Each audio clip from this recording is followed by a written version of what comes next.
అండి, welcome to Shri Sitarama కుటీరం.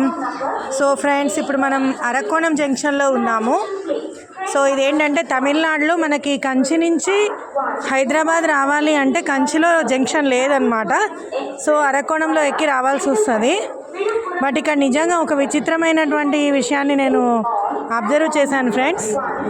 ఏ train ఏ platform మీదకి వస్తుంది అనేది వీళ్ళకి ఇక్కడ జల్దీ తెలియదంట. సో 10 నిమిషాల ముందు మాత్రమే అనౌన్స్ చేస్తారట.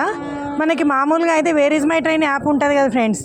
సో అట్లాంటి యాప్స్లో మనము చూసుకుంటే అది ఏ ప్లాట్ఫామ్ చూపిస్తుందో ఆ ప్లాట్ఫామ్లో రావట. అది ఎందుకు ఏంటి అనేది మనకైతే తెలీదు. సో ఏంటంటే ఉన్న రైల్వే లైన్స్ని బహుశా మేబీ వాళ్ళు ఏ ట్రైన్ రైలు మీద ఉందో చూసేసి దాన్ని అడ్జస్ట్ చేసి పంపిస్తారేమో అనిపించింది.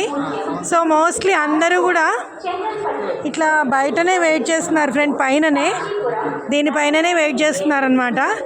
సో వాడు అనౌన్స్ చేసిన 10 మినిట్స్కి అందరూ కూడా ఫాస్ట్గా వెళ్ళిపోతున్నారు వాళ్ళ ప్లేసెస్ దగ్గరికి.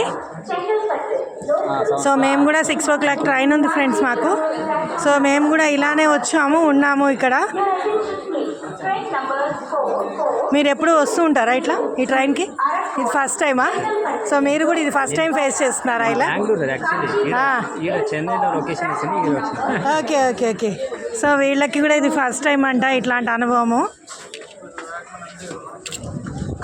చాలా చాలా చాలా రష్గా ఉంది ఫ్రెండ్స్. మొత్తం ఇదంతా కూడా ఏరియా ఎటు వస్తుందో తెలియదు అనే ఒక టెన్షన్ ఒక సైడ్.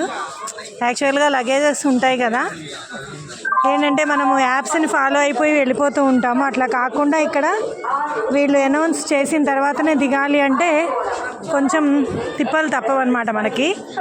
సో ఇది ఫ్రెండ్స్ అరక్కోణం జంక్షన్ యొక్క విశేషాలు. ఇంకా ఎవరికన్నా ఇలాంటి అనుభవాలు అయితే ప్లీజ్ మెసేజ్ చేయండి నాకు.